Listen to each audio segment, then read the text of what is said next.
जय जय अम्बे। ओम ह्रीं नमः शिवाय च नमः शिवाय।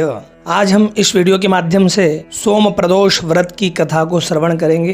तो आइए हम सभी मिलकर के सोम प्रदोष व्रत की कथा श्रवण करें। बोलिए शंकर भगवान की जय हो। आयु बुद्धि आरोग्यता या चाहो संतान, शिव पूजन विधिवत करो दुख हरे भगवान।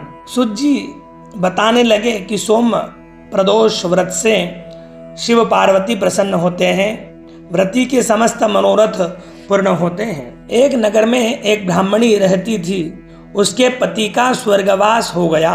उसका अब कोई आश्रयदाता नहीं था, इसलिए प्रातः होते ही वह अपने पुत्र के साथ भीख मांगने निकल पड़ती थी। भिक्षाटन से ही वह स्वयं व पुत्र का पेट पालती थी।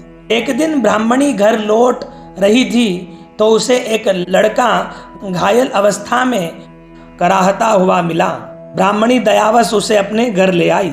वह लड़का विदर्भ का राजकुमार था।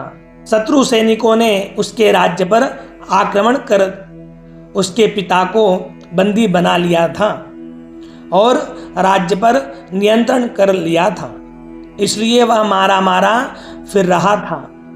राजकुमार ब्राह्मण पुत्र के साथ ब्राह्मणी के घर रहने लगा। एक दिन अंशुमति नामक एक गंधर्व कन्या ने राजकुमार को देखा और उस पर मोहित हो गई। अगले दिन अंशुमति अपने माता पिता को राजकुमार से मिलाने लाई। उन्हें भी राजकुमार पसंद आ गया।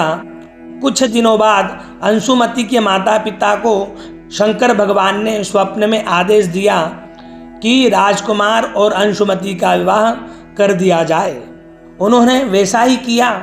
ब्राह्मणी प्रदोष व्रत करती थी। उसके व्रत के प्रभाव और गंधर्व राज की सेना की सहायता से राजकुमार ने विदर्भ से शत्रुओं को खदेड़ दिया और पिता के राज्य को पुनः प्राप्त कर आनंद पूर्वक रहने लगा। राजकुमार ने ब्राह्मण पुत्र को अपना प्रधानमंत्री बनाया। ब्राह्मणी के प्रदोष व्रत के महात्म्य से जैसे राजकुमार और ब्राह्मण पुत्र के दिन फेरे, वैसे ही शंकर भगवान अपने दूसरे भक्तों के भी दिन फेरते रहे।